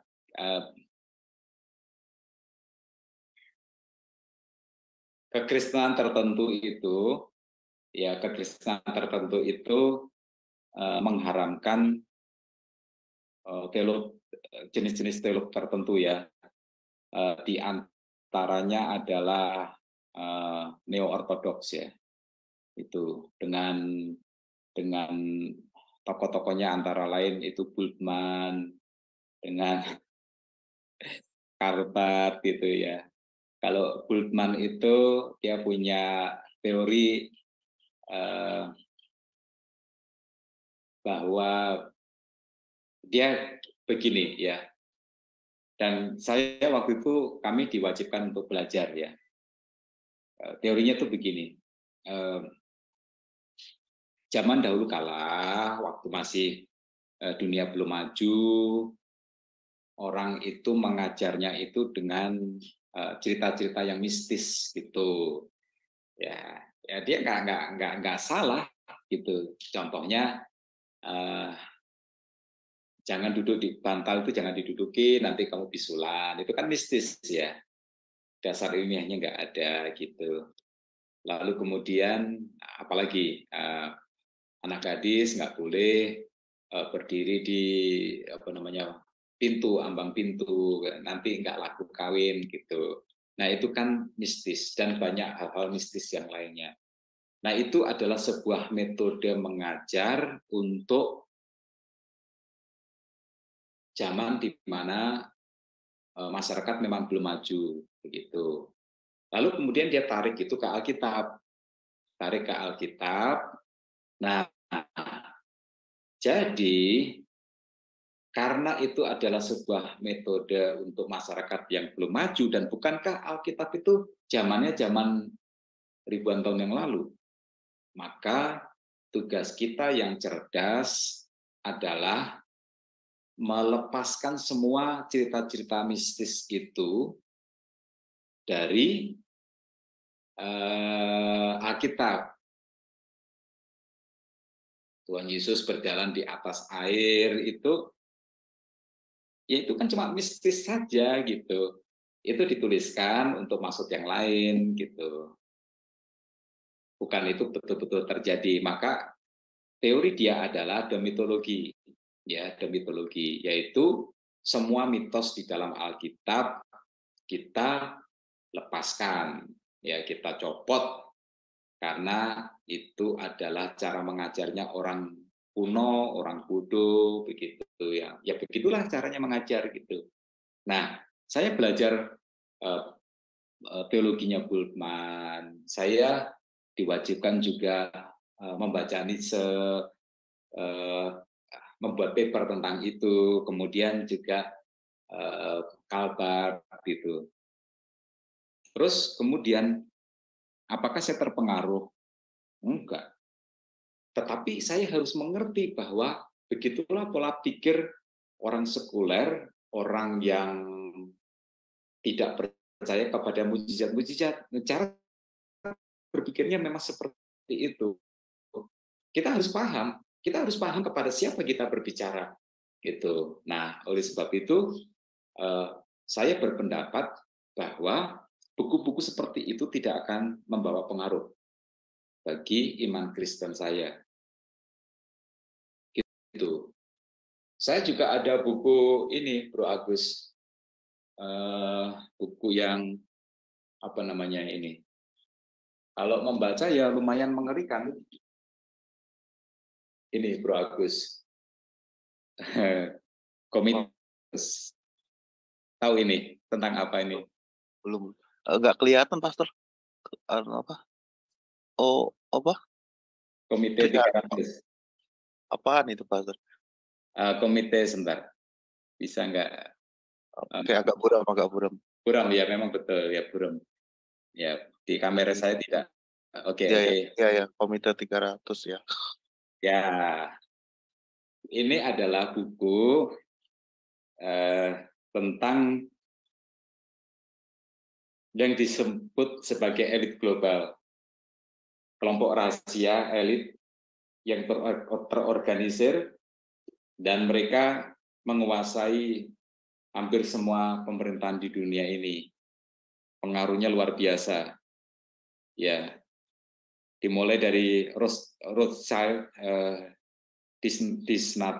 dinastinya Rothschild dari Inggris. Mereka punya kekayaan bukan triliun, Bro Agus, di atasnya triliun, jadi kuadriliun. Jadi kekayaan mereka bisa mencapai 15.000 triliun, 30.000 triliun. Nah, itu disebutnya di atas itu disebutnya kuadriliun. Sangat apa namanya luar biasa kayanya ini. Dan dengan itu mereka menguasai dunia, mengendalikan, termasuk Indonesia diacak-acak sama mereka. Mengerikan. Mempengaruhi iman saya? Enggak. Tetapi itu sebuah informasi yang saya harus tahu. Bahwa lingkungan kita, dunia kita itu ada makhluk yang namanya elit global yang pengaruhnya sangat kuat sekali di dunia ini. Sehingga ikut mengacak-ngacak Indonesia juga. Gitu. Jadi singkat kata, buku sekuler itu penting untuk kita ketahui supaya kita mengerti dunia di sekeliling kita itu seperti apa, jalan berpikirnya orang-orang itu seperti apa. Begitu. Beberapa waktu yang lalu, Bro Agus, saya kedatangan tamu hamba Tuhan dari Singapura. Ya, saya suruh dia untuk memberikan apa namanya cerita. Ya, ada acara persekutuan pendeta-pendeta baptis di lingkungan kami. Saya suruh dia bercerita. Kamu itu sebagai pendeta Singapura, kamu berkhotbah kepada orang-orang Singapura. Seperti apakah mereka itu? Jadi katakan, orang-orang Singapura itu secara umum nggak percaya mujizat. Nonsense. Nggak percaya mereka mujizat. Nah, itu kan kita perlu tahu. Itu kita perlu mengerti. Siapa lawan bicara kita, cara berpikirnya, apa yang bernilai bagi dia, itu kita harus tahu. Ya, kita harus tahu. Nah, ketika kita tahu itulah, kita bisa menyusun pikiran atau menyusun kalimat-kalimat yang menjawab apa yang menjadi cara berpikir mereka itu. Keyakinan saya adalah itu tidak mempengaruhi iman Kristen. Tapi kan ada yang terpengaruh, ya dasarnya memang dia seperti itu, memang dasarnya nggak bagus saja, maka dia terpengaruh. Tapi orang yang sungguh-sungguh malah akan ditolong dengan informasi-informasi yang bertentangan dengan firman Tuhan, dan memang bertentangan dengan firman Tuhan. Tapi memang kita harus menginjili, memberitakan Injil, berbicara kepada orang yang masih memiliki nilai-nilai yang bertentangan dengan firman Tuhan. Kita harus seperti itu. Bukankah Tuhan Yesus berkata, pergi kamu ke seluruh dunia. Pergi kamu ke seluruh dunia. Itu artinya, pergilah kepada orang-orang yang cara berpikirnya, nilai-nilai hidupnya itu bertentangan dengan firman Tuhan. Agar mereka dibawa masuk ke dalam kehidupan yang sesuai dengan firman Tuhan melalui mereka percaya Tuhan Yesus dan menjadi anak-anak Tuhan. Begitu Bro Agus. Ya, amin ya. Jadi ada ya menambah pengetahuan kita juga, dan bagaimana itu muaranya adalah bagaimana kita memperkenalkan Kristus itu ya, Pastor ya. Karena Betul. buku-buku itu kan juga eh, apa namanya, intelektual ya. Maksudnya orang-orang yang bukan hanya orang-orang kampung aja yang perlu kita beritakan gitu kan, yang pemikirannya sederhana, yang kalau kita kan masih banyak yang suka yang mistik-mistik gitu kan. Ada juga orang-orang di sana ya, bahkan di dekat kita aja ya, maksudnya orang Singapura yang tetangga kita yang lebih berpikir logis, itu pun juga perlu Kristus juga gitu ya, Pastor ya. Betul. Jadi kita perlu juga untuk belajar dari situ. Ya itu ya, karena waktu udah larut juga ya, Pastor ya, mungkin kasih konklusi dan doa berkatnya. Silakan, Pastor. Baik, ya teman-teman sekalian, nggak masalah kita kecil. Dari mana kita memulai, nggak masalah. Ya keadaan kita awal seperti apa, nggak masalah. Ya, dari jemaat Antioquia kita belajar bahwa sebuah gereja kecil bisa berdampak besar. Melakukan 3 hal ini. Yang pertama, komitmen untuk bertumbuh di dalam firman Tuhan. Saya yakin seyakin-yakinnya, segala ilmu itu adalah firman Tuhan, Alkitab. Maka saya pernah berkata kepada mahasiswa saya, kalau kamu sungguh menguasai Alkitab, menguasai semua ilmu yang lain itu mudah. Itu keyakinan saya. Kemudian yang kedua, gereja membutuhkan pemimpin yang memang sungguh-sungguh percaya pada Tuhan. Pemimpin yang memiliki kualitas rohani yang luar biasa. Oleh sebab itu, penting untuk menempatkan orang yang tepat pada posisi yang tepat.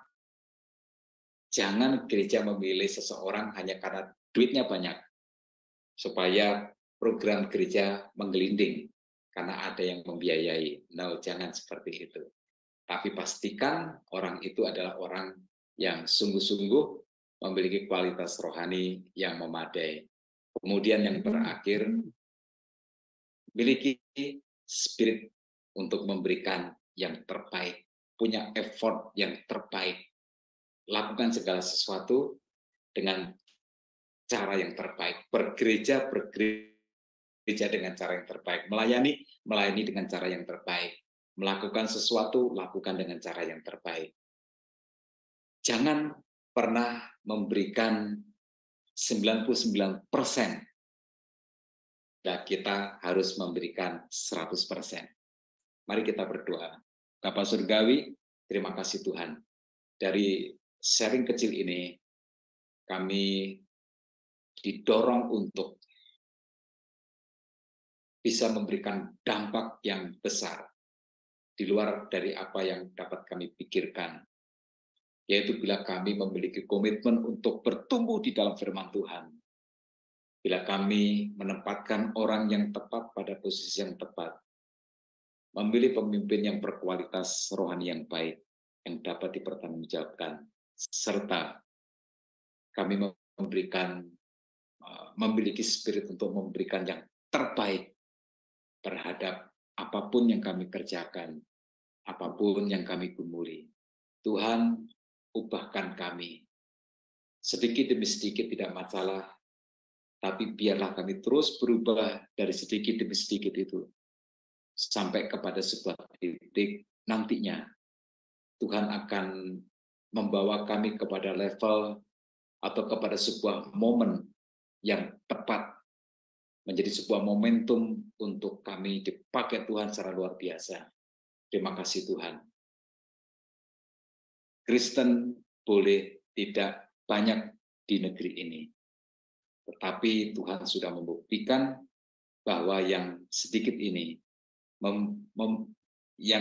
ini berdampak besar bagi negara kami. Maka demikian juga hidup kami. Di dalam nama Yesus kami berdoa. Amin. Amin. Terima kasih Pastor Setio ya. Dan jangan lupa ya, teman-teman, minggu depan kita masih di acara yang sama dengan topik yang berbeda tentunya, masih di Kisah Para Rasul ya Pastor Setio ya. Ya, Oke, betul. jadi tetap tungguin aja ya minggu depan. Dan jangan lupa kita setiap hari Senin sampai Sabtu kita ada acara renungan pagi mulai dari jam 5.30. Terima kasih, Tuhan Yesus memberkati. Kita serahkan kepada operator, silakan.